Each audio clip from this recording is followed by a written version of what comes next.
Magandang gabi po sa ating lahat, mga kapatid. Yan, bago po tayo magsimula, no, tayo po'y naghihintay sa ating guest speaker for tonight. At ang atin pong pag-uusapan is Theotokos. So alam naman na po natin kung ano po ang pakaibig sabihin nito. At mamaya po, ipaliwanag din po sa atin ito ng ating guest speaker. Paki-share po itong ating Facebook Live dito sa Radyo Apostoli. Paki-like na rin po ang Radyo Apostoli at pakibalitaan ang inyong mga kaibigan, mga kapatid, kahit sino man pong kakilala. For the meantime po, tayo maghihintay at antabayan na natin ang pagsisimula ng Radyo Apostoli sa gabing ito.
So mga kapatid, magandang gabi po muli sa ating lahat.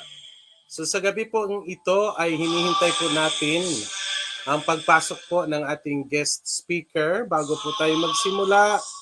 At sa ngayon pa lamang po ay maaari na po kayong bahagi po ng inyo pong mga isipin. Ano po ang pagkaunawa natin sa tema natin ngayong gabi, which is, yan, ano bang tema natin sa gabi nito? Theotokos. No, at ano ba ang koneksyon nito sa ating devotion kay Mama Mary? Kay Mama Mary, tagapamagitan ng Tanang Biyaya. So meron lang pong technical problem ang ating guest speaker sa gabing ito, but gayon pa man ay pasimula na po natin ang ating programa sa gabi po na ito. So mga kapatid, yan na po ang ating tema, Theotokos, or the bearer of God. Mother Mary is the mother of God, which is mamaya po, i-expound po sa atin yan ng ating guest speaker. Ipapakilala ko po sa inyo mamaya kung sino po yung ating guest speaker. Pagdasal po ninyo kasi naglo-loading po, nagkakaroon po siya ng technical problem sa kanya pong ginagamit na aparatos. No? So, yan, habang hinihintay po natin mga kapatid na makapasok ang ating guest speaker, kindly share to your friends and family. Ito pong ating Facebook Live dito lamang po sa Radyo Apostoli. No, maaari din po ninyong isulat ang inyong mga panalangin down below po sa ating comment section. Magandang gabi po sa ating lahat. Narito na po at kasama natin. Mag-comment po kayo o magpabati po kayo, bumati po kayo ngayon. No, si Ate Mian Alvarez bumabati ng a blessed evening po sa lahat, and to you, Brother Joseph. God bless us all. Stay safe, everyone. And pagbati po yan ng ating coordinator ng Confraternity of Mary Mediatrix of All Grace dito po sa General Trias, San Vicente Ferrer Parish. At narito naman po, nawala yung aking aking tinutugtog. Paborito ko po kasi yung mga Gregorian chant. Pagbati mula kay Sis Malo Dalubatan, dyan sa SPG ng Castellon. Blessed evening, brothers and sisters in Christ. Blessed evening din po sa iyo, Sis Malo. Kamusta po kayo dyan? And then, syempre pa bumabati din sa atin si Ate Heidi Manawis. Good evening po sa inyong lahat at sa iyo rin, brother. God bless us all. Yan, wala pala akong electric fan dito. Kaya pala ako mabilis hiningal. Yan. Mga kapatid, this evening po sa atin pong panalangin as we go into the program, sa atin pong pagsisimula, tandaan din po natin at isama sa ating panalangin ang mahal nating, nasaan na ba yung sinulat kong pangalan kanina? Ang kapatid po ng ating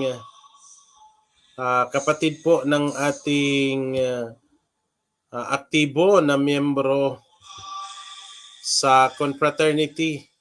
No po, ipanalangin po natin ang kaluluwa ni Romulo Datili Sr. No, siya po ay sumalangit na. Okay po. Meron po akong interesting na message po dito. Grabe. Ito ay experience niya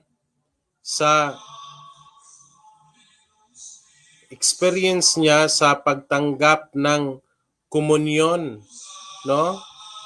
Mamaya po ay ibahagi ko. Hindi po siguro ngayon, kundi later po, ibabahagi ko po sa inyo, siguro some other days, pag makahingi na po ako ng permeso, na ibahagi po sa atin ang topic na ito. No? So, pakisulat po dyan ang inyong mga prayer. Katulad nito, for the continuous fast recovery and complete healing of Nanay Salvacion Dinosta, we pray. And for watching from the confraternity of Mary Mediatrix of All Grace Cebu Chapter. Magandang gabi po sa ating mga igsoon diha sa Cebu. Ngayong gabi Brother Eugene na ay murag na mo contact nimo no kay gapangutana siya bahin sa center ng sa confraternity diha sa Atua sa Kabisayaan sa Cebu. So padayon ta sa atong pagsabwag nining debosyon kay Maria tagapamagitan ng tanang biyaya o si Maria ang tigpataliwala sa tanang grasya. O padayon ta diha sa Cebu ug sa uban pang bahin sa Kabisayaan. Parang maganda siguro magradyo ako ng Binisaya, no? Parang mas ma-feel ko siguro 'yon. Oh, yan po. Maraming salamat kapatid na Eugene. Okay naman po kami, brother. Puno lang po ng mga alalahanin sa situation. Yan, ganun po talaga, Sis Malo. Halos lahat po ng mga tao ngayon is engulfed with alalahanin. Maging ako, minsan ay naaapektuhan din naman sa mga pangyayari ngayon. Ngunit dahil mahal tayo ng Diyos, alam po natin na hindi niya tayo pababayaan. Kaya po mga kapatid, sa sandali pong ito, dumulog tayo sa Ama at tayo ay manalangin.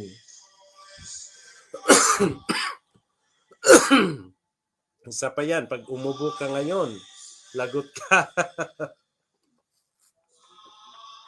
Manalangin po tayo mga kapatid. Dalhin natin sa Ama yung atin pong mga alalahanin sa buhay. Lalo na po itong pangyayari ngayon na nagkakagulo ang mga tao dahil sa mga pinapatupad ng ating gobyerno na nakita naman ng majority na nakakita na ngayon ng katotohanan na ito ay may malaking paglabag sa Republic Act o 11.525. Kaya kung wala pong mag-a-assert sa ating karapatan, ay patuloy pong malalabag itong ating batas na ito. At saka yung karapatan natin sa Bill of Rights, number 1 doon, no one shall be deprived the right to life. So, dapat meron tayo niyan. And we decide what to do with our body. Anyway mga kapatid, lahat po yung mga alalahanin na yan, including family problems, emotional, physical, psychological, mental, etc.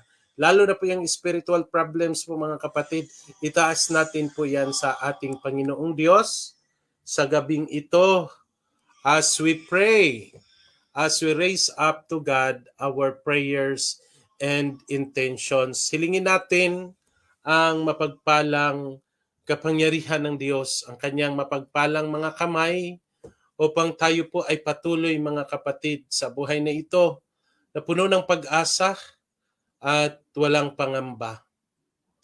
Manalangin tayo.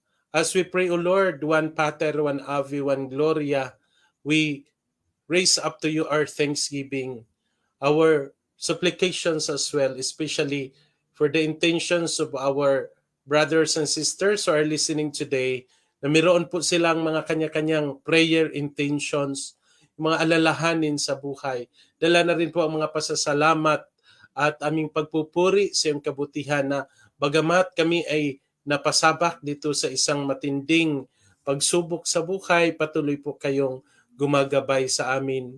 Tinataasin po namin ang aming mga kapatid na frontliners, patuloy na kipaglaban. Sa ngayon, ipinataas din namin ang aming mga pinuno sa aming bansa at sa iba't ibang bahagi ng lipunan sa buong mundo.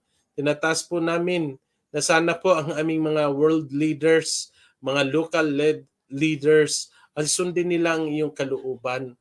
Lalo't higit na tinataas namin ang Santa Iglesia Katolika sa pamuno ng aming mahal na Santo Papa, Papa Francisco, sa aming mga kaobispuhan at mga kaparian na tanan at lahat ng mga naglilingkod. Nawa ang kaliwanagan mula sa iyo ay sumaaming lahat at ng aming masunod ang tunay mong kalooban sa amin. And we ask this blessing as we pray. In nomine Patris et Filii et Spiritus Sancti. Amen. Pater noster qui es in celis, sanctificetur nomen tuum, adveniat regnum tuum, fiat voluntas tua, sicut in cielo et in terra. Panem nostrum quotidianum da nobis hodie, et dimitte nobis debita nostra, sicut et nos dimittimus debitoribus nostres, et ne nos inducas in tentationem, sed libera nos a malo. Amen. Ave Maria, gratia plena, Dominus tecum, benedicta tu in mulieribus, et benedictus fructus ventris tui, Iesus. Sancta Maria, Mater Dei, ora pro nobis peccatoribus, nunc et in hora mortis nostri. Amen. Gloria Patri et Filio et Spiritui Sancto, sicut erat in principio et nunc et semper, et in saecula saeculorum. Amen. In nomine Patris et Filii et Spiritus Sancti. Amen. Magandang gabi po muli sa ating lahat, mga kapatid. Sana naman maging okay po yung connection ng ating guest speaker for today. Kasi po, hanggang ngayon ay hindi pa po siya nakakapasok sa ating Facebook Live. Di po nagluluding po may technical mga 8:45 po tayo start. Hanap po ako ng signal lang. Yan po. Yung ating pong isa sa ating guest speaker ay naghanap pa ng signal. Yan. So kahit po hindi pa po siya nakapasok, narito na po tayo mga kapatid. Magsimula po tayong mag-usap-usap sa gabing ito. Bagamat wala pa yung ating guest speaker. But let us pray na makahanap po siya ng magandang signal. Excuse me. So sana po makahanap na po siya ng magandang signal. Ay, nako, teka lang. Naglulubat ako. Hindi pala naka-charge tong aking... Nako, wag naman sanang mamatay, no? Wait lang po, wait lang. Ay, paki-charge kagad. Dali. Buti na lang may dumating, dali. Sigaw. Akala ko naka-charge itong ating laptop, hindi pala na ginagamit ngayon. At mabuti na lang yan. Okay na? So, ayan, tuloy po tayo praying na ang ating pong guest speaker today na mag-expound sa atin sa topic ng Theotokos or the motherhood of the Blessed Virgin Mary being the mother of God. May I have some water?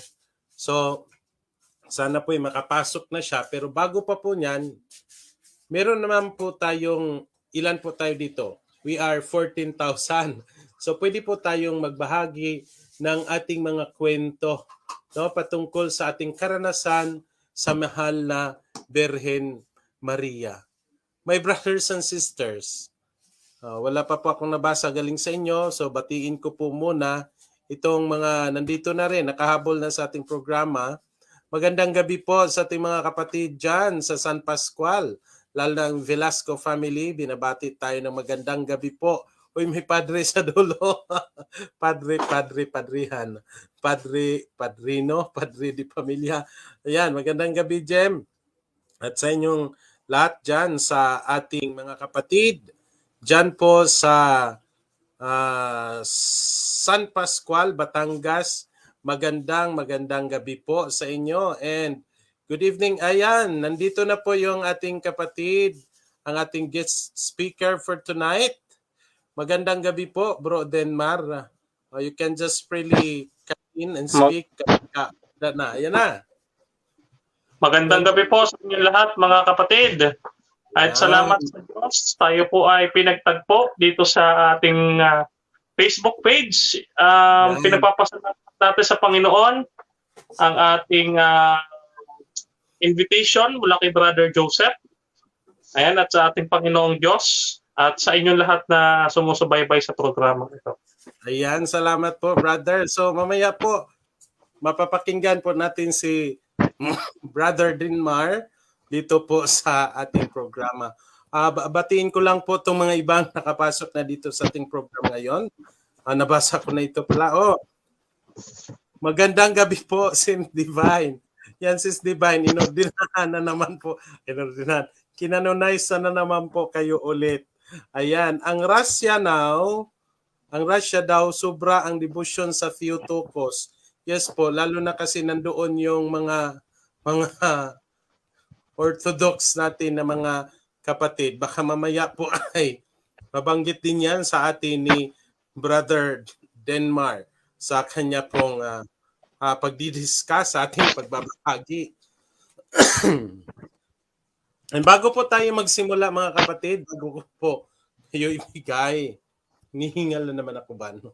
Bago ko po kayo ibigay sa ating guest speaker for tonight, nais ko lang pong ibigay sa inyo ang introduction. Sino po ba itong ating kasama?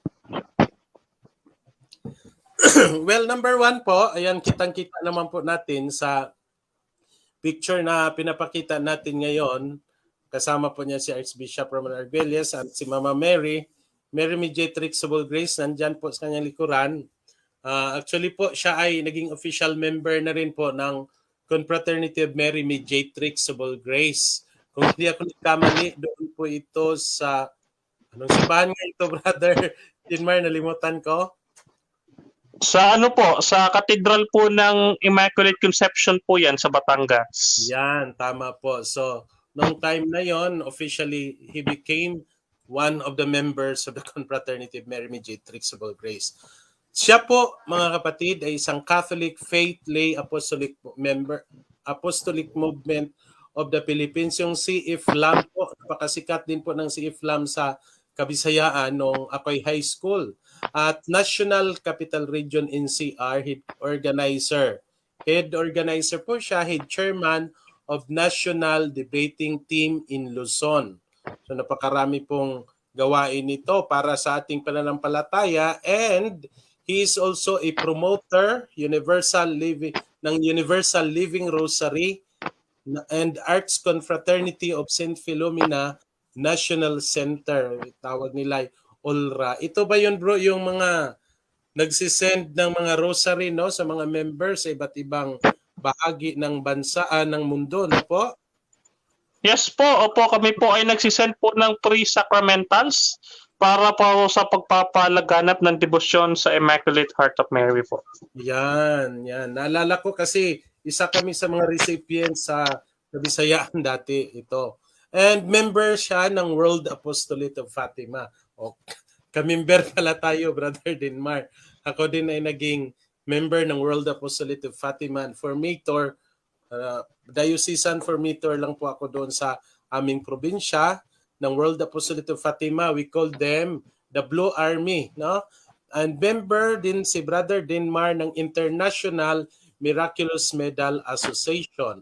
He is also a member of Association of Marian Helpers and auxiliary member ng Legion of Mary. Ako din po naging auxiliary din sa Legion of Mary.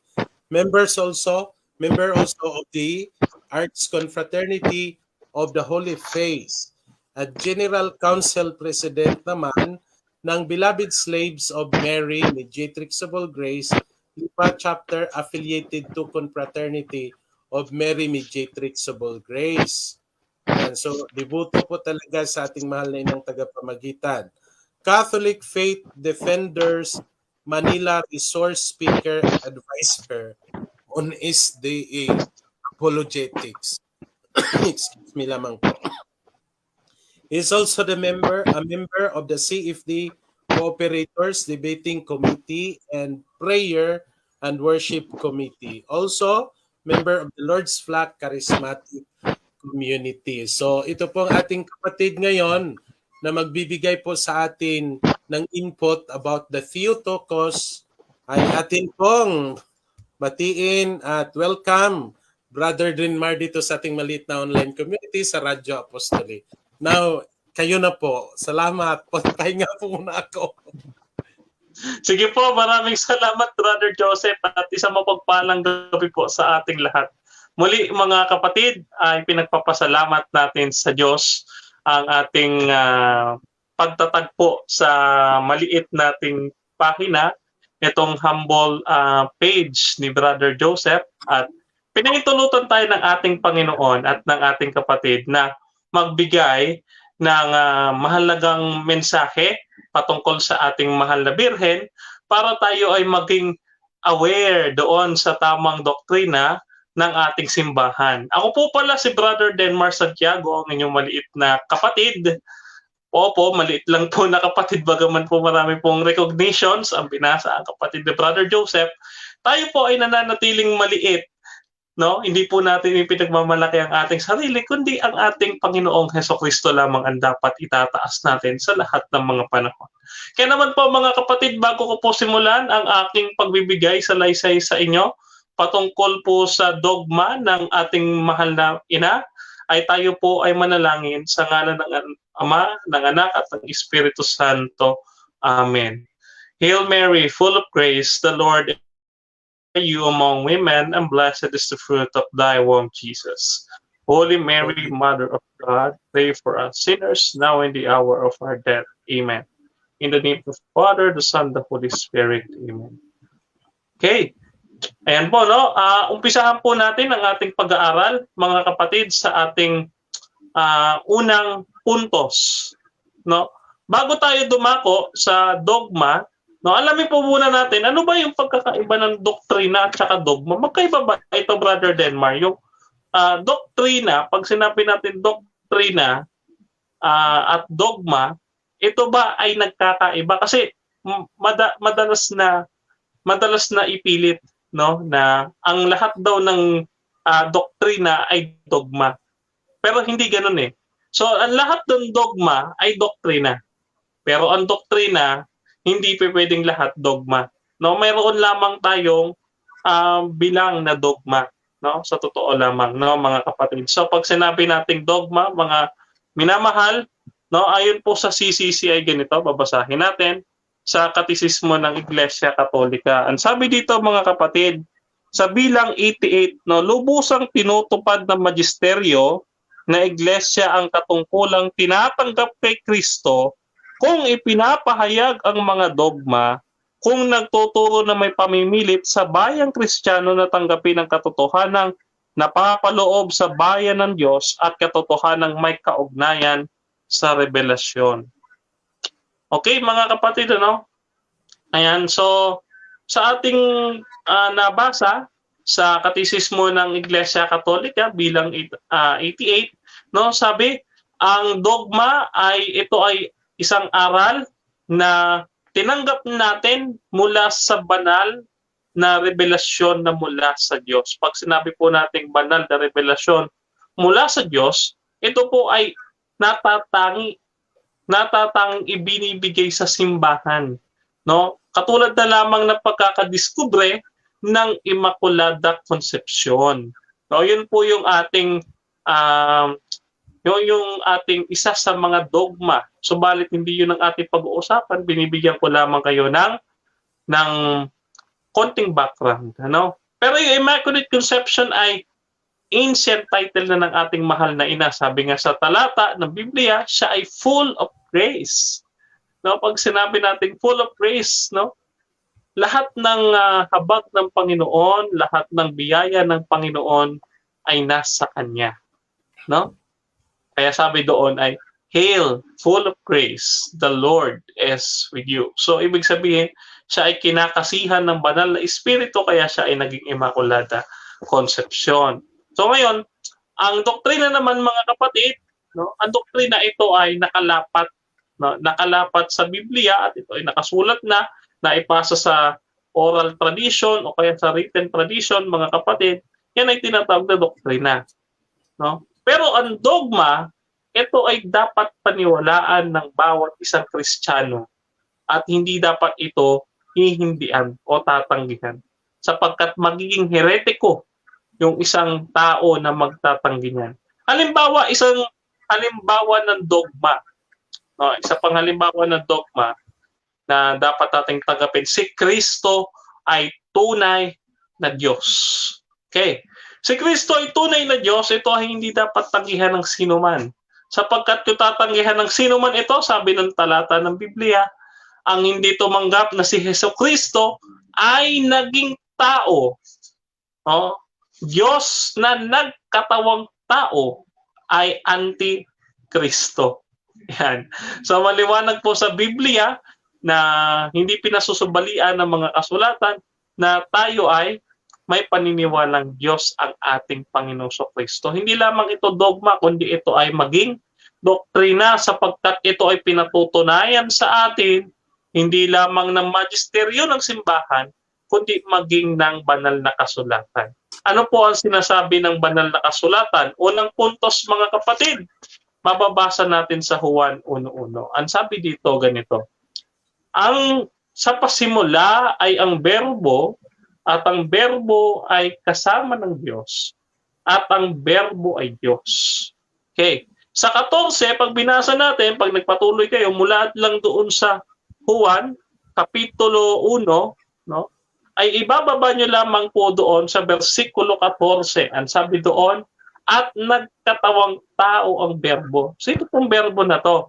No, yung sinasabing berbo, mga kapatid, kasama na ng Diyos. Makikita natin, mga kapatid, no, may pre-existence siyang tinatawag. Sabi doon nang sa pasimula, siya. Yung siya ay tumutukoy sa persona. Hindi ito tumutukoy sa enerhiya o kapangyarihan. Ang sabi, siya ang berbo.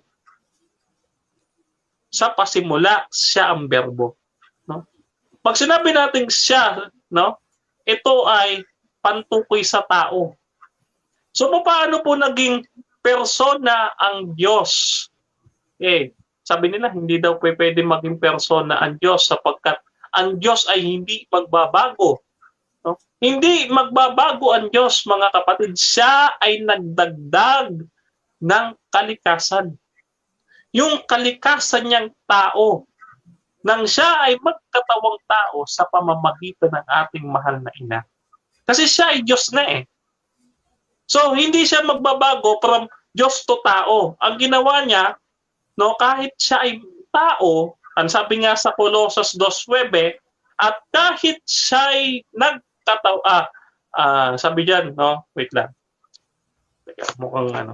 Ang sabi diyan, no, Colossus 2:9, sabi diyan, okay.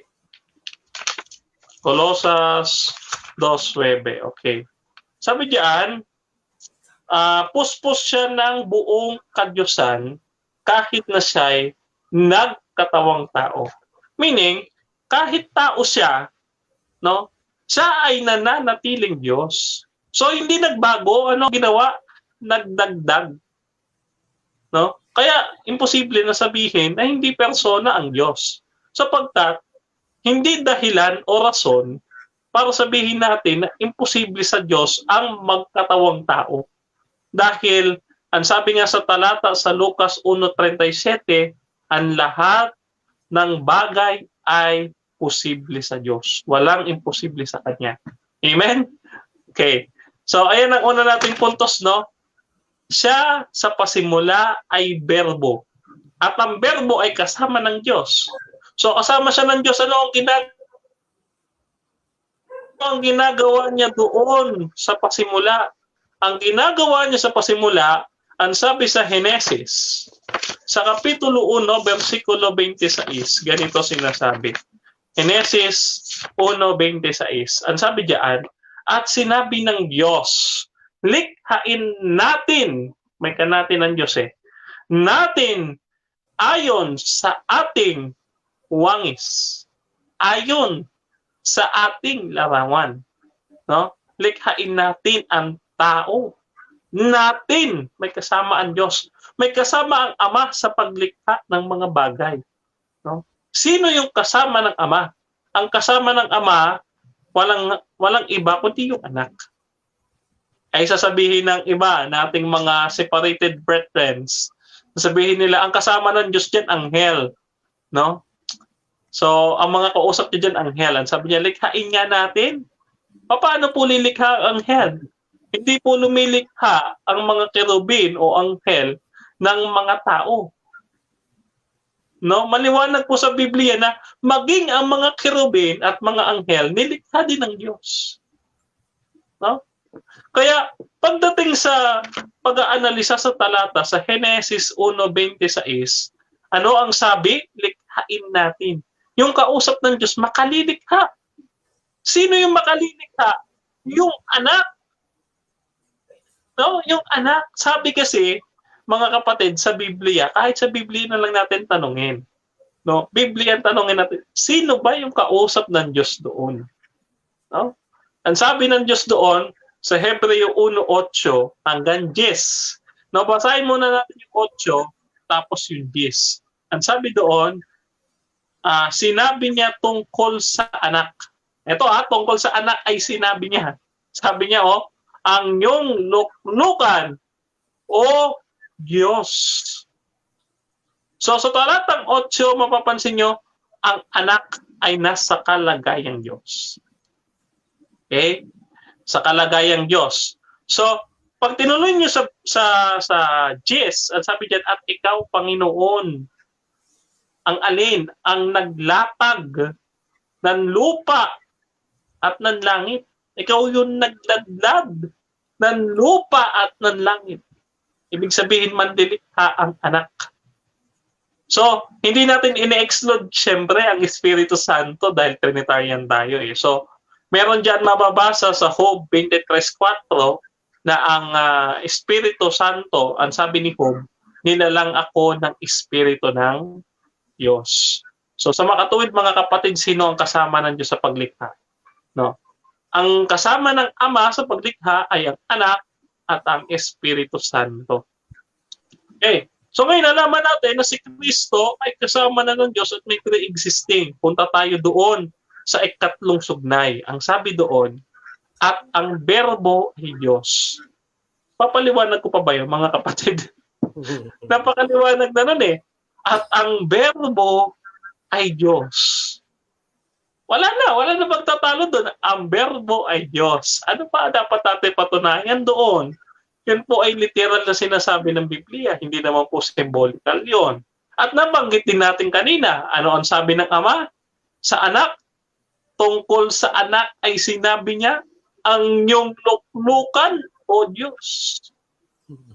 Maliwanag mga kaibigan, bago pa isilang ng ating mahal na ina o mahal na birhe, si Jesus Christ, yung ating Panginoon, ay siya ay Diyos na. At siya ay nandoon sa pasimula pa lamang. Ang maliwanag yan sa Biblia, no? At iyan ay sinusuportahan ng mga talata. So sasabihin naman nila, hindi naman Diyos ang ating Panginoon Kristo, kundi tao lang. Babasahin nila yung favorite nilang talata, no? May mga separated brethren tayo, no? Ang hilig nilang isitas, yung Juan 8:40. No? Ayun yung favorite nila eh. Pag madidinig din nyo sa mga public gatherings nila at pagka kayo ay nahikayat doon sa kanilang mga pagsamba, no? Sasabihin nila, si Kristo ay tao. Ano sabi ng Biblia? No? Sasabihin nila, ako'y tao na nagsasaysay ng katotohanan.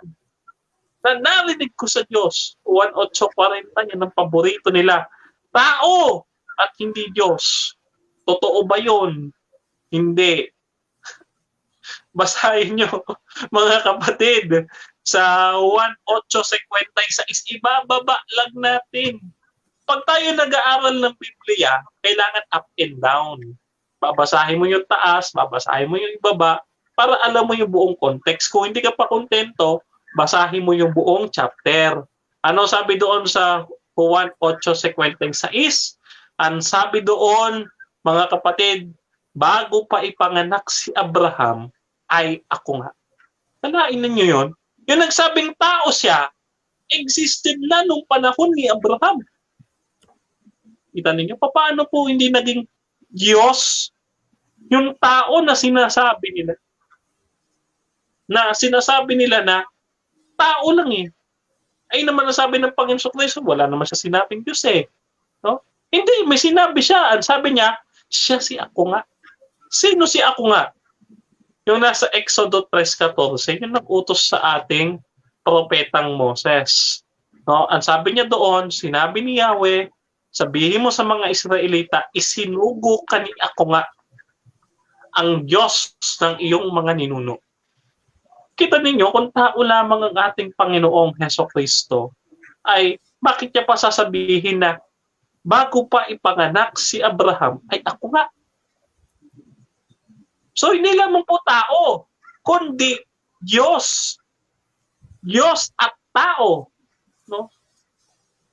Sa iisang persona, nagsama ang dalawang kalikasan. Ang pagka-Diyos at ang pagkatao. Ang tawag po dito ay hypostasis union. No? Yan po ang tawag diyan. So, ngayon, tuloy po tayo. No? Ang sabi doon, at ang salita ay Diyos. Bagaman yung salita ay hindi pinangalanan, mga kapatid, madali nyo namang makukuha kung sino ang pangalan ng salita diyan. Bakit? Sabi kasi sa 14, at nagkatawang tao ang salita at tumahan sa atin. Sino po yun? Hindi nyo pa rin makuha. O sige, punta tayo sa 18. Ano sabi sa 18? No? Wala pang nakakakita sa Diyos maliban sa natatanging anak na siya nagpakilala sa kanya. Anak, no? May ipinakilala. No? Sa Biblia, mga kapatid, si Apostol San Juan na rin mismo ang nagsabi, no, sa Juan 17:3, sino pinakilala ng ating Panginoon? Ang Ama. Pinakilala niya bilang Diyos.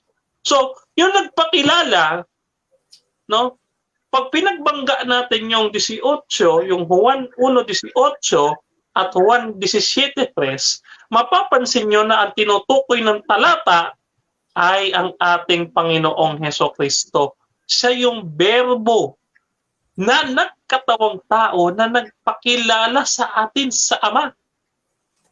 No, ang sabi niya, at ikaw ay makilala nila na iisang Diyos na tunay. O, sasabihin na naman nila, ibig sabihin yung Ama lang ang Diyos. Hindi, may kaduktong pinutol mo yung basa, kapatid. Ano sabi doon? At si Hesukristo na yung sinugo. Kasama doon sa Juan 17:3. Ang ating Panginoong Hesukristo. Ganun po ang pagbabasa ng Biblia. Hindi po chap-chap. No? Hindi po yan carne norte na i-chap-chap natin. Ano?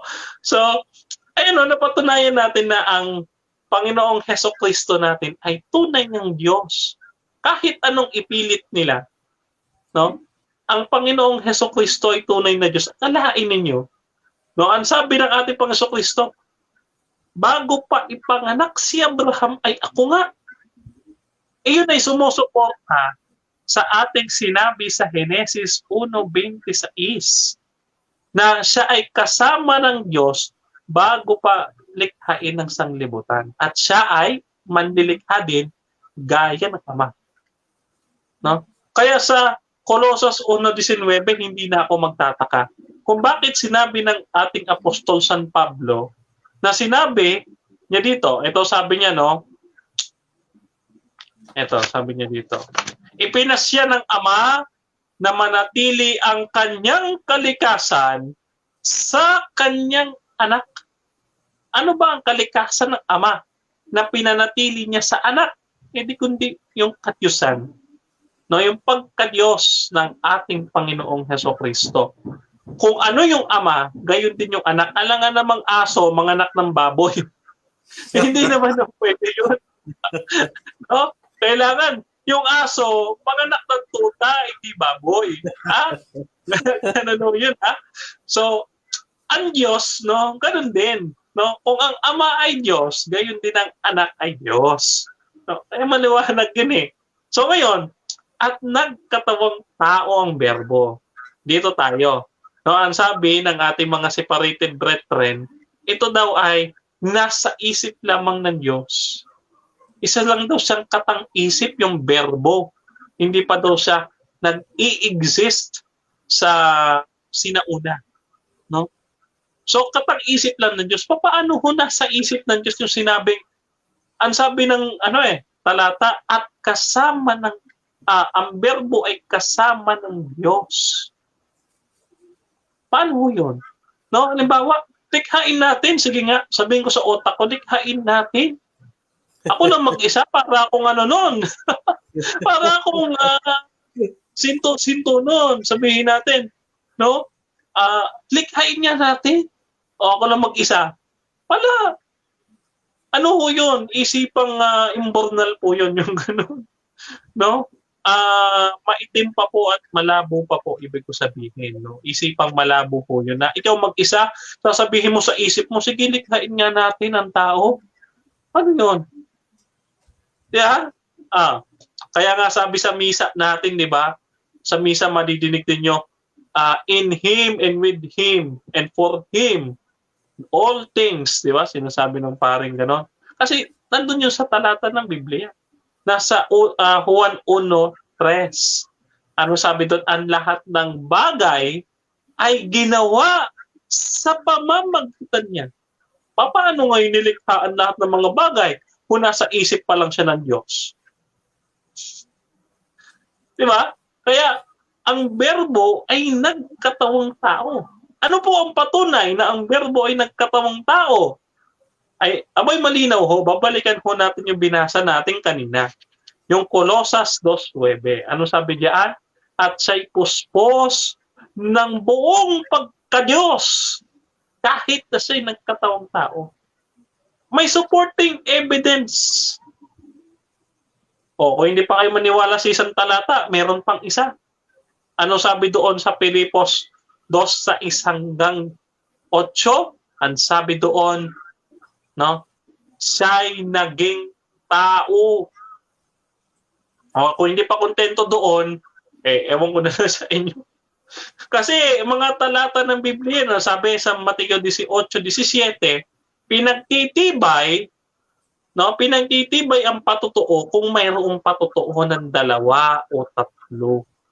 Ibig sabihin, kung makapagbigay ako ng ebidensya na ang ating Panginoon Kristo ay tunay na Diyos at tunay na tao, no? 2 o 3 sitas man yan ng Biblia, dapat nating paniwalaan. Sapagkat hindi po pwedeng magbabanggaan ng Biblia. No? Ayan. So, mga kapatid, nung siya ay magkatawang tao, ano ang nangyari? No, ang nangyari, mga kapatid, pumili ang Diyos ng isang babae. No, ng isang babaeng malinis. No? Sabi nga doon sa Job, naalala ko yung nabasa ko sa Job. No, ang sabi doon ay, may papasok bang bagay na marumi sa bagay na malinis? Sabi doon ni Job, no? So, maliwanag mga kapatid, ang papasukan ng ating Panginoon ay kailangan malinis. So, pumili ang Diyos, mga kapatid, pumili ang Diyos. Kung papaano ang kanyang anak at ang kanyang plano ay maisakatuparan. Papaano maisakatuparan yung bagay na iyon? So, pumili siya ng babae. Bagaman, kaya ng Diyos magkatawan tao kahit isang pitik niyang ganon. No? Kahit isang pitik niyang ganon, kaya niya maging tao. Kasi, God can do all things. Yun nga lang, gumamit pa siya ng instrumento. Kaya nga tinawag natin si Mama Mary na mediatrix of all grace dahil siya ang namagitan sa atin para tayo magkaroon ng lubhang biyaya. Sabi nga ni Arca sabi niya, nung nag-talk siya doon sa Cathedral ng Immaculate Conception nung kami ay kinonsecrate noong nakaraang taon. Ang sabi niya ay ganito, no? Yung full of grace, yung G, with a capital G, yung G doon ay ang ating Panginoong Jesucristo. No? So, siya ang source of all grace. No, yun yung pagkakasabi ni Arca sa amin, ano? At natatandaan ko kung paano niya ipinaliwanag doon. At ganito ko rin ipinaliliwanag sa inyo ito ngayon dahil narinig naman nating malinaw. No? kung ano yung sinabi ng ating mahal na arsobispo. No? So ngayon, pumili siya ng babae. At yung babae ngayon, hulaan ninyo kung sino. Hulaan pa ba kung sino? Huwag na. Alam naman na natin. Wala nang iba. Alam nga namang si Eva. Hindi naman si Eva eh. No? Siya yung ikalawang Eva. No? Sapagkat yung unang Eva, no, ay nagpadaya sa ahas. Siya, kalaban niya yung ahas. No? Kaya itong Eva na ito, hindi siya tumanggi sa Diyos. Sumunod siya sa Diyos. So saan natin mababasa to mga kapatid dito sa libro ng Lucas? No? Ito po sa Lucas 1, mababasa natin mga kapatid. No? Ito ho, basahin ko sa inyo. Lucas 1. Ito ang ating mahal na Birhen ay nagpakita dito sa kasulatan. Sabi dito, Lucas 1:30 hanggang 35, kaya't sinabi ng anghel, huwag kang matakot Maria sapagkat kinalulugdan ka ng Diyos. Makinig ka, ikaw ay maglilihi at manganganak ng isang lalaki at siya'y tatawagin mong Jesus. Magiging dakila siya at tatawaging anak ng kataas-taasan. Ibibigay sa kanya ng Panginoong Diyos ang trono ng kanyang amang si David. Mapaanong mangyayari ito gayon ako'y dalaga? Tanong ni Santa Maria. Sumagot ang anghel, bababa sa iyong Espiritu Santo at nililibang ka ng kapangyarihan ng kataas-taasan, kaya't banal ang ipanganganak mo at tatawagin anak ng Diyos. Maliwanag mga kapatid. No, maliwanag. Ang sabi doon sa talata mga kapatid, ang ating mahal na ina na si Mama Mary ay pinili ng Diyos. No, sa totoo lang may joke muna ako sa inyo bago ako magtutuloy. Ito joke ko ito minsan eh. You know? Ang sabi ko nga pagka may separated brethren tayo or non-Catholic tayong kausap, alam mo ba na ang Diyos ay Katoliko? Bakit? Kasi nagpadala siya ng message kay Mama Mary. Ang sabi niya, Hail, full of grace, the Lord is with you. Di ba? Wala namang protestante magsasabi, Hail Mary, full of grace. The Lord is with you. Kaya sabi ko, naniwala ka na, ang Diyos ay Katoliko.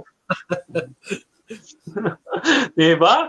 So, ayan. So, back to the topic tayo.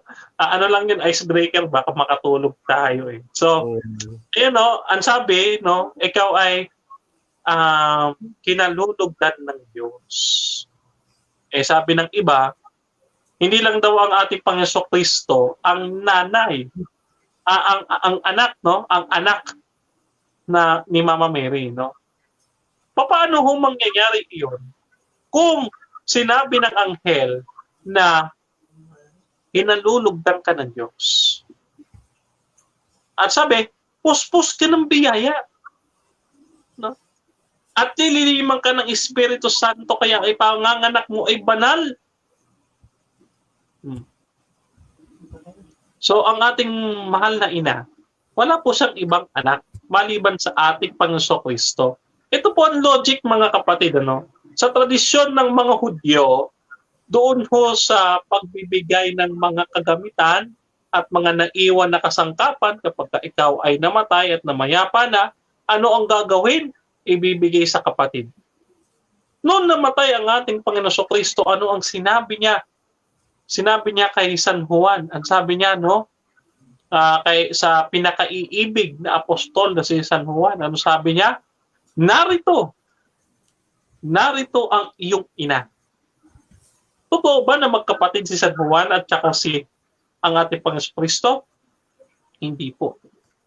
Ibinigay iyon ng ating Panginoong Kristo bilang pagtukoy na si San Juan bilang representasyon ng tao ng lahat ng sangkinapal, tayo ay inaring ganap bilang mga anak ni Santa Maria.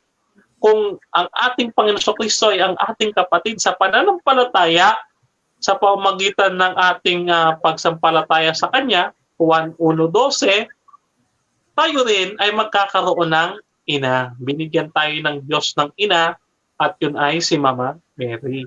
No, kaya sabi, no, narito ang iyong ina.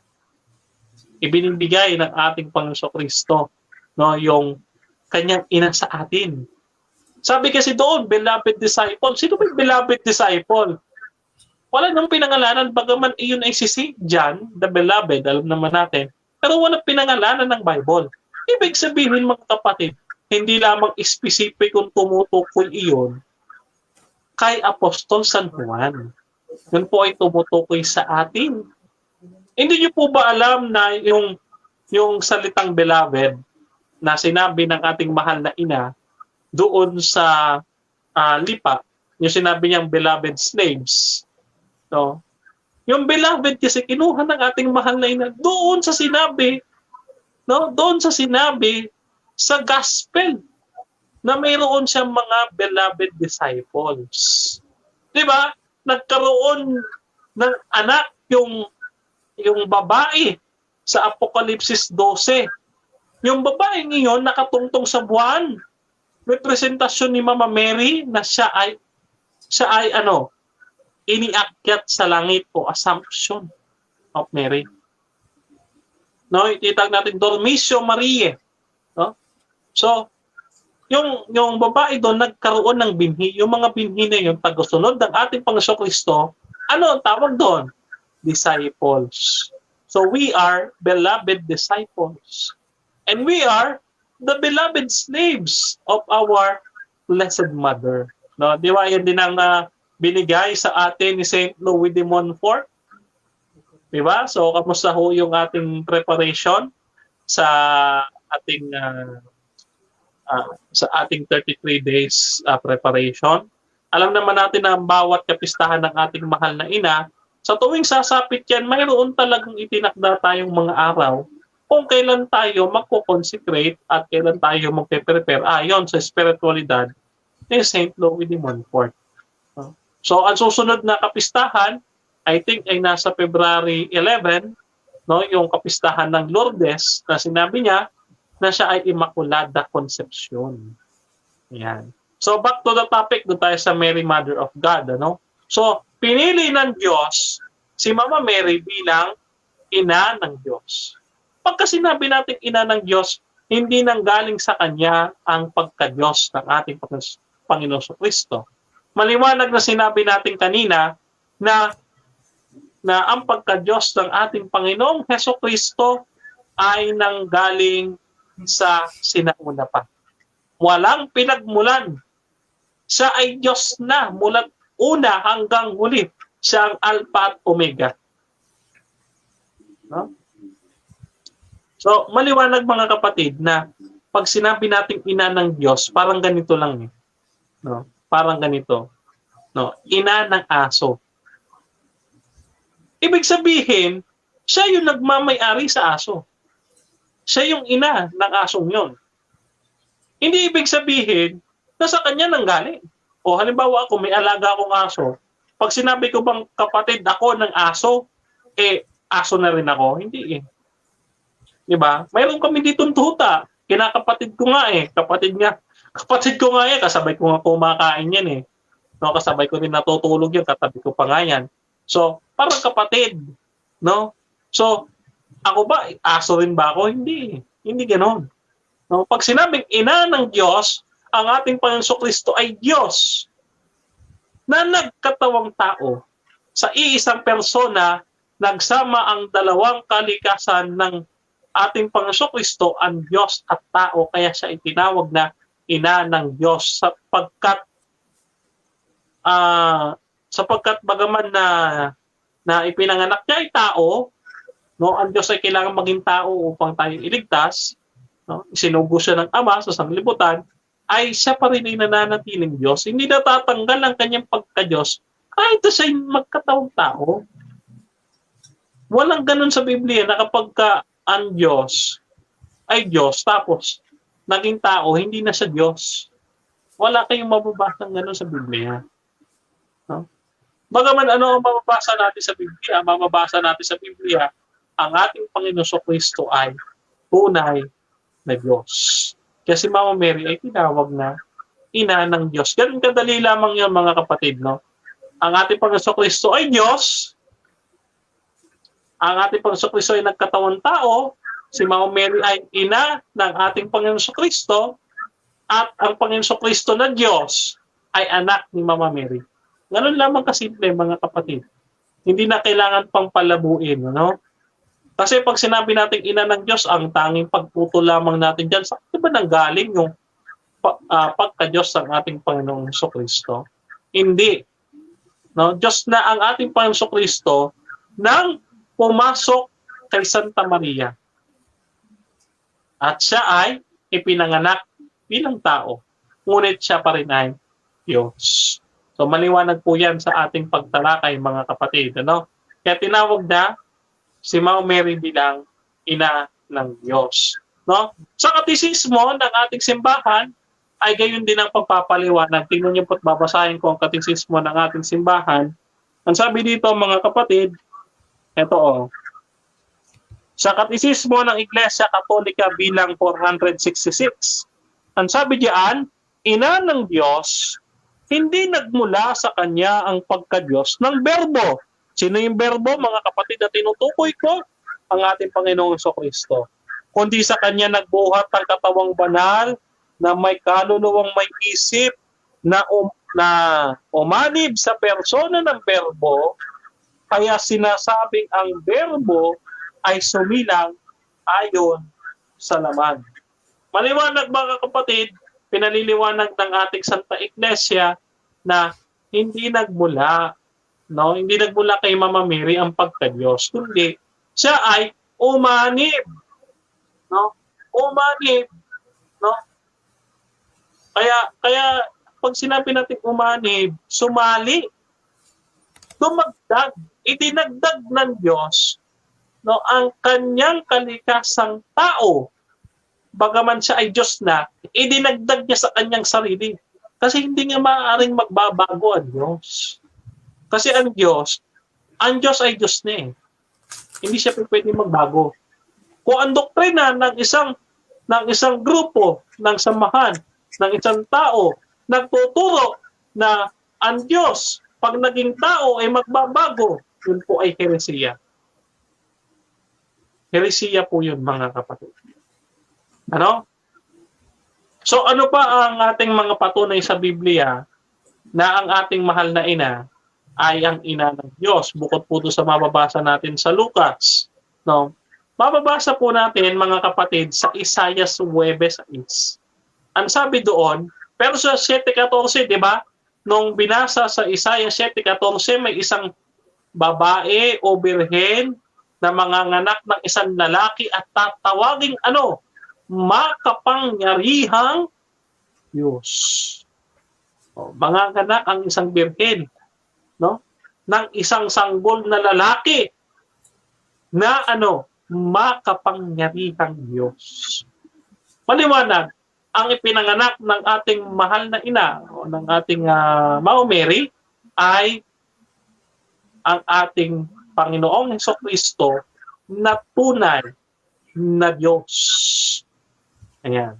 So maliwanag, mga kapatid, na si Mama Mary, no, ay pinatutunayan ng banal na kasulatan na siya ay ina ng Diyos, no? So wala tayong pagtatalo doon sapagkat yun ay termino lamang, mga kapatid, no? Termino lamang ito. Pag sinabi mong ina ni Jesus, ina ni Kristo, walang problema doon. Ang problema doon, kung isipin mo na kapag sinabi mong ina ni Jesus, ang iniisip mo, siya ay ina lang ng pagkatao ni Jesus, hindi maaari yun sapagkat hindi mo mapaghihiwalay ang kalikasan ng Diyos. No? Hindi mo mapaghihiwalay ang kalikasan ng ating Panginoong Kristo na tao, Diyos. Aliwanag po yan, mga kapatid. No, hindi niyo mapaghihiwalay.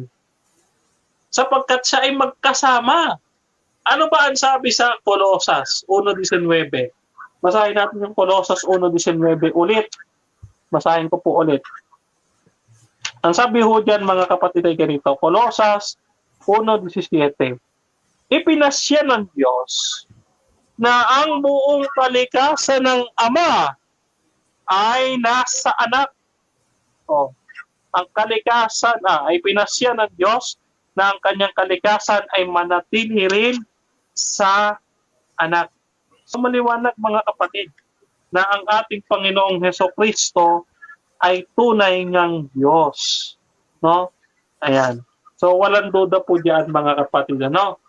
So kapag may tao na mag-interpret ng Biblia, makabasa lang na sinabi ng ating Panginoon Kristo na ako ay tao na nagsasaysay ng katotohanan narinig ko sa Diyos. Ano ngayon? No, ang mangyayari doon sa taong iyon? Sapagkat nagtuturo siya ng maling doktrina. Pag sinabi niya na ang Diyos ay nagbago, nung siya ay magkatawag tao, hindi na siya Diyos, o kaya nahihiwalay ang kanyang pagkatao sa kanyang pagka-Diyos, ano na mangyayari sa taong iyon? Ano ang turo ng Biblia sa taong iyon? No, ang turo ng Biblia mga kapatid, ayoko mang sabihin, masakit man mangyari mga kapatid, ang sabi ng Biblia ay ito. Ikalawang Pedro 3:16. Sabi diyan, may ilang bahagi sa kanyang liham na mahirap unawain at binibigyan ng maling kahulugan ng mga mangbang at mahihina. Ganyan din ang kanilang ginagawa sa ibang mga kasulatan, ano pat ipinahahamak nila ang kanilang sarili. So maliwanag mga kapatid ang mangyayari sa mga tao. Panalangin ko mga kapatid, ngayon kayo ay nakakikinig ng ating pagsasalita ngayong gabi, yung ating pagsasalaysay natin ngayong gabi, ay maliwanagan kayo at mabigyan ng tamang pagkaunawa at makatanggap ng katotohanan na ang ating mahal na ina, si Mama Mary, ay tunay na ina ng Diyos. Ang ating Panginoon Kristo ay tunay na Diyos. No? Kaya, no, si Maria na ating ina ay tunay na ina ng Diyos sapagkat siya ang ina ng walang hanggang anak ng Diyos na tunay na tao at tunay na Diyos ayon sa Katisismo ng Iglesia Katolika bilang 509. Okay. So ngayon, bago tayo magwakas mga kapatid at mag-open tayo ng questions sa audience, no? Tayo ay magbabasa ng isang quote mula kay Saint Augustine of Hippo. Ang sabi niya, "The world being unworthy to receive the Son of God directly from the hands of the Father, He gave His Son to Mary for the world to receive Him from her." Okay. So, feeling kasi natin mga tao, no, hindi tayo karapat-dapat na tanggapin natin ang ating Panginoon Kristo buhat sa Ama sapagkat tayo makasalanan. So, ano ang ginawa ng Diyos para tayo matanggap natin ang ating Panginoong Hesukristo? Binigay niya kay Santa Maria. Binigay niya sa isang taong pinili niya, sa isang babaeng malinis at walang dungis, para tanggapin natin. Para malaman natin na tayong mga tao ay binigyan ng halimbawa na tayong mga tao ay karapat dapat na tumanggap sa ating Panginoong Hesukristo kung tayo ay susunod sa yapak ng ating mahal na Birhen. Ano ang kanyang yapak mga kapatid? Ang halimbawang ibinigay at iniwan sa atin ni Mama Mary, yung pagkakaroon ng pagsunod sa ating Panginoong Diyos. At tayo ay umiwas sa pagkakasala at maging karapat dapat tayo sa paningin ng ating Panginoong Diyos. Pagkat yun naman ang gusto ng Diyos no, na tayo ay maging katulad ng kanyang anak. At paano mangyayari yun? Magiging katulad tayo ng anak niya. Magiging katulad tayo ng anak kung ituturo sa atin ng mahal na ina Kaya dadaan tayo doon kay Mama Mary. Dadaan at dadaan tayo. Siya ang magtuturo sa atin patungo sa ating Panginoong Hesukristo. Kaya mga kapatid, ako bilang tagapagtanggol ng simbahan, naniniwala ako ni si Mama Mary ay mediatrix of all grace. Sapagkat siya ay namamagitan sa atin, sa ating Panginoong Hesukristo. Kung nais nating makilala ang ating Panginoong Hesukristo, dadaan tayo doon sa kanyang ina na siya magtuturo sa atin patungo sa ating Panginoong Hesukristo. Parang katulad lang natin, sino tatanungin mo para makilala si Brother Denmar? Yung nanay niya. Alam nga naman yung kapitbahay niyang chismosa. Hindi, wala tayong matututuhang maganda doon sa kapitbahay natin chismosa. No? So, ayun lamang po, no, mga kapatid, sana maintindihan natin na ang ating Panginoon Kristo ay tunay na Diyos, ang ating mahal na Birhen ay tunay na ina ng Diyos, at ito ay maintindihan, hindi lamang nating mga Katoliko. Hindi lamang ng ating mga kasama sa simbahan, no? Hindi lamang yung ating mga kapitbahay, kaibigan, kundi hinahangad din natin. Yung katulad ng hinahangad ng ating Santo Papa, no? Hinahangad ng ating Santo Papa na magkaroon ng pagkakaisa, no, sa pananampalatayang Kristyanismo, na tayo ay maging tulad ng ating Panginoon Kristo at ng kanyang Ama. Sabi niya, Juan 17:11, kung paano tayo naging isa, ay gayon din naman sana sila na iisa. Panalangin ng ating Panginoon Kristo yun. Kaya nawa, ang dalangin ko, mga kapatid, ay nawa tayo ay magkaisa. Na hindi lamang maniwala na si Mama Mary ay Mother of God, Theotokos, tayo rin ay maniwala na si Mama Mary ay siyang mediatrix of all grace. Dalangin natin kung ang simbahan ay nakikinig sa ngayon, ito ang ating mensahe. Bilang isang deboto rin ng ating mahal na ina, ito ang ating pinakahahangad. No? Ito yung ating dinadalangin gabi-gabi. Ang katuparan ng ating mga panalangin ng pagsagot ng Diyos na dinggin ng simbahan ng ating apela na kilalanin ng simbahan ang ating mahal na ina sa kanyang titulo na tagapamagitan ng lahat ng mga biyaya. Kaya sa kawakas-wakasan, mga kapatid, no, tayo ay manalangin at tayo ay humingi sa Diyos ng tulong, ng pabag, at pasalamatan natin siya sa ating natanggap na kaalaman. Tayo po ay manalangin sa ngalan ng Ama at ng Anak at ng Espiritu Santo. Amen. Maraming salamat, Panginoon, pinupuri at hinuluwalhati namin ang iyong pangalan. Itinataas namin ang iyong pangalan, Panginoon. Maraming salamat, Panginoon, sa karunungan nagmumula sa iyo. Hindi namin ito maipapahayag ngayong gabi ito, Panginoon, kung hindi sa tulong mo, Panginoon. Ikaw lamang po ang source, Panginoon, ng lahat ng karunungan, at hindi po ito sa tao nagmumula, kaya wala po kaming dapat na ipagmalaki, Panginoon, sa aming sarili.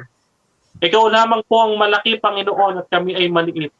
Turuan niyo po kami, Panginoon, na bagaman kami ay nakatanggap ng iyong dakilang katotohanan, Panginoon, ng iyong aral na nagmumula sa iyong salita sa Biblia at itinuturo ng simbahan, Panginoon, ay kami ay manatiling mapagkumbaba at tanggapin namin na kami ay makasalanan at kinakailangan pa, Panginoon, na patuloy na mag-aral at maglakbay patungo sa iyo, Panginoon. Kaya, Panginoon, tulungan niyo din po kami unawain, Panginoon, ang hiwaga ng simbahan, ang hiwaga mo, Panginoon, na sabi nga namin, isang misteryo, Panginoon, ang Santisima Trinidad. Tulungan mo po kami unawain, Panginoon, ang dakilang bagay na amin napakinggan, upang sa gayon, Panginoon, ito ay magsilbing liwanag sa aming pagkilala at debosyon sa aming mahal na ina. na siya ay ina ng Diyos at siya ay ina namin lahat, Panginoon. At ang Panginoon Kristo ay tunay na Diyos at siya ay manlilikha na kasama ng Ama, siya ay nagkatawang tao at siya ang aming tagapagligtas. Kaya Panginoon, tinatanggap po namin itong buong puso. Itanim niyo po sa aming isipan, Panginoon, upang huwag na mawala. Maraming salamat, Panginoon, sa hangin, sa tubig, sa pagkain, sa lakas na ibinigay mo sa araw na ito, Panginoon. Malaking pasasalamat ang ibinibigay namin sa iyo, Panginoon. Kaya, Panginoon, ay itinataas namin, Panginoon, ang pagpaparangal namin sa iyo. Ang aming mga dalangin, Panginoon, ay nagsama-sama upang ikaw ay papurihan bilang Diyos, bilang Panginoon, bilang tagapagligtas at hari ng aming mga buhay. Panginoon, kami ay maglalambing sa iyo. Bagaman kami ay makasalanan, una na namin ipaglalambing ang aming mga nagawang pagkakasala at pagkukulang sa iyo. Patawarin mo nawa kami, Panginoon, sa aming mga pagkukulang at pagkakasala laban sa iyo, Panginoon, at laban sa iyong kautusan. Linisin mo po kami ng iyong dugo, Panginoon, upang kami ay muling manumbalik sa iyo sapagkat kami ay lalong nasasabik na samahan ka, Panginoon, sa kaharian mo diyan sa langit. Dinadalangin din po namin ang aming mga kapatid na nakikinig at makakapanood at nanood ng bidyong ito, Panginoon, na iyong pagpalain, Panginoon, iiwas sa anumang karamdaman at pagalingin sa anumang kanilang kasamaan o tanikala na itinanim sa kanila ni Satanas, Panginoon. Sa iyong pangalan, Panginoon, ay pinalalaya namin ang mga naaniban ng Diablo, Panginoon. Lalo na yung mga pinahirapan ni Satanas, Panginoon, ay idinadalangin namin sa iyo. At higit lalo, Panginoon, dinadalangin namin sa iyo ang petisyon ng lahat ng mga deboto ng iyong mahal na ina, na siya ay naway kilalanin ng simbahan bilang tagapamagitan ng lahat ng mga bigaya. Maraming salamat, Panginoon. Muli, Panginoon, ikaw lamang ang itinataas namin sa panalangin ito, Panginoon. Basbasan niyo po sila, Panginoon. Pagpalain at ingatan, Panginoon, na sila ay bayan mo, naghihintay sila sa iyong muling pagparito at kami nasasabik na makasama ka sa bayang banal. Maraming salamat po, Panginoon, muli. At ito ang aming samot dalangin sa pangalan ng aming Panginoong Jesucristo na aming tagapagligtas. Amen. The name of the Father, the Son, and the Holy Spirit. Amen. Maraming salamat. Okay, Yes. Maraming salamat, Brother Joseph. Maraming salamat po, bro, sa napakabunga na pag-aaral ng ating mga kapatid ngayon online. Talagang atin pong pag-usapan ang Divine Motherhood ng ating mahal na ina, yung Theotokos, talagang damay doon yung divinity ng ating Panginoong Jesucristo. Kaya hitting two birds in one stone po tayo ngayong gabi. At maraming salamat. Second apologist po actually kayo na naging guest dito sa Radyo Apostoli. Kami po ay natutuwa at lubos-lubos sa pasalamat. Ito po ay naka-cross-post po doon sa inyong, ano ba yung page sa isa? Paki-follow din yan. Philippines. Yes po. So maraming salamat din po sa Catholic Faith Defense Philippines na tayo po ay pinayagan din po na magko-cross-post po doon. Sana po hindi po ito yung huli. Opo. Hindi po gawin regular kung gusto niyo po. Yes. Sana din po kung meron pa po kayong kakilala na handa po na magbahagi po dito sa ating page sa mga, lalo na po sa mga panahon na kailangan natin ng apologetics, kasi actually po naka-design po tayo noon every Monday kahit anong pag-usapan ini topic. Tuesday catechism and Friday is apologetics din po yan noon. So catechism and apologetics is almost the same naman kasi ituturo natin ating pananampalataya. So thank you so much, Brother Denmar, sa inyo pong pagpa-unlock sa amin pong paanyaya sa inyo. Meron pa po ba kayong iba pang gustong sabihin sa ating mga tagapakinig, kapwa dito sa Radyo Apostoli at sa mga kirinos-post po natin na page? Yes po, opo, no? Tangkilikin ninyo mga kapatid ang ating programa ang aming programa ni Brother Jess Real sa Apollo Session. Diyan po yan sa Catholic Faith Defense Philippines, yung Apollo Session and Faith and Spirituality. Diyan din po sa page na yun. No? Alternative dates lang po yan. No? Ayan po ay mapapanood nyo po ng sa ganap na alas 9 hanggang alas 10 po ng gabi, minsan hanggang alas 12. Pasensya na umaabot doon kasi maganda yung talakayan at sinasagot namin yung mga katanungan ninyo doon sa comment box at sa susunod sa linggo feature may itatampok tayo na conversion story mula po doon sa Baptist lumipat ng Katoliko. Pakinggan niyo po yan at kasi kasama ako doon sa kanyang conversion story at ipinamamanhid ko na rin yung aking YouTube channel yung Brother Denmar Santiago MI. Hanapin nyo lang po yan sa search box ng YouTube, lalabas na po yan, Brother Denmar Santiago MI, at kung iyan po ay ma-monetize yung ating YouTube, ay tayo ay tutulong sa Tulay ng Kabataan Foundation Incorporated, doon po sa Quezon City, isang Catholic institution kung saan sila ay nag-aalaga ng mga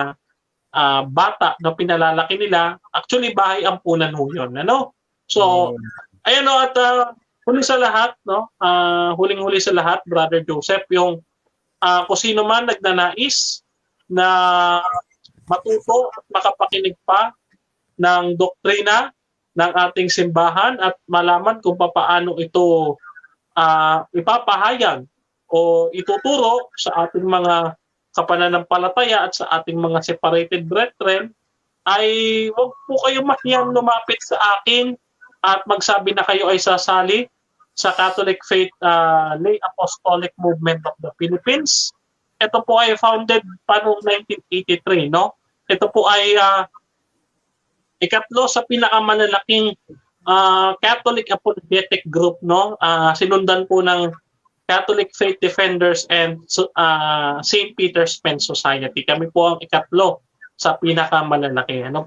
Maraming salamat, Brother Joseph, at sa mga tagapakinig. Nawa ay dalangin ko na maaprubahan yung petisyon natin, tayong mga deboto ng Mahal na Birhen na siya ay kilalanin bilang tagapamagitan ng lahat ng mga biyaya.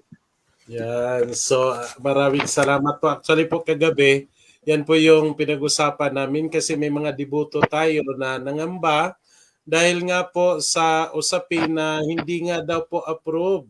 Kaya ang atin pong recommendation sa ating mga kapatid ay magpatuloy tayo kasi hindi naman ibig sabihin na hindi po na-approve ay hindi tunay ang pagpapakita ng Halaberin. Ayan si Brother sa kanyang napakagandang imahe ng Halaberin Maria tagapamagitan ng Tanang Biyaya. So, yan, napakaganda Sa akin pala, hindi na makikita. Okay, so nandito sa tabi ko. So, mga kapatid, this is the first of so many sessions that we will have with Brother Denmar. Salamat sa Diyos at pinagkaloob po niya sa atin ito. Hindi ko na po mabasa ulit lahat yung mga comments. Pilinas ko na po kanina. Sa susunod po, wag po kayong mahiyang magtanong. Magtanong po tayo. Yan. Okay, hiyang magtanong. Kung may Denmar pa dito. Sabi ni Sis Divine, thank you Bro Joseph and Brother Denmar. Kilala niyo po si Sis Divine, Opo. Yeah, thank you po. Yeah, she is from Lipa. Thank you so much. At atin pong tatapusin itong ating programa sa pamagitan po ng maikling novena to Mary Mediatrix of all grace. Incline unto my aid, O Lord. Lord, make haste to help me. Glory be to the Father, and to the Son, and to the Holy Spirit. As it was in the beginning, is now, and will be forever. Amen. The Memorare. Remember, O most gracious Virgin Mary, that never was it known that anyone who fled to your protection, implored your help, or sought your intercession was left unaided. Inspired by this confidence, I fly unto you, O Virgin of all virgins, my mother. To you do I come, before you I stand, sinful and sorrowful. O Mother of the Word incarnate, despise not my petitions, but in your mercy hear and answer me. Amen. Subtum Presidium. We fly to your protection, O Holy Mother of God. Despise not our petitions in our necessities, but deliver us always from all dangers, O glorious and blessed Virgin Mary. Hail Mary, full of grace, the Lord is with you. Blessed are you among women, and blessed is the fruit of thy womb, Jesus. Holy Mary, Holy Mother of Mary, Mother of God, pray for us now God, and at the up to hour of the hour of our death. death. Amen. Glory be to the Father, and to the Son, and to the Holy Spirit.